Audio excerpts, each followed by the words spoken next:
Hey everyone, welcome back. In this tutorial, I'll show you how to fix Draw.io crashing issues in 2026. So if Draw.io keeps closing unexpectedly, freezing while editing diagrams, or crashing during startup, this guide will help you fix it step by step. First, restart Draw.io and try opening your diagram again. Temporary glitches can sometimes cause unexpected crashes. Next, make sure you're using the latest version of Draw.io.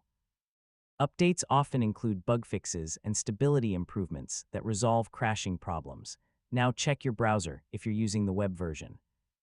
An outdated browser can create compatibility issues and cause the editor to crash. Next, clear your browser cache and cookies. Corrupted browser data can interfere with Draw.io and lead to random crashes. Now try opening Draw.io in a different browser or an incognito window.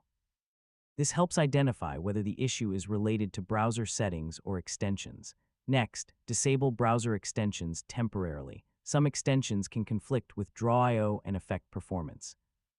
Now close unnecessary applications running in the background. Low memory and heavy system usage can cause crashes, especially when working with large diagrams. Next, try opening a different diagram. If only one file crashes, the original diagram may be corrupted. Now restart your computer to clear temporary system conflicts and free up resources. Finally, if the issue continues, reinstall Draw.io and test it again using a fresh installation. And that's it. You've successfully fixed Draw.io crashing issues. Now the application should run smoothly without freezing or closing unexpectedly. And don't forget to like, share, and subscribe for more tutorials like this.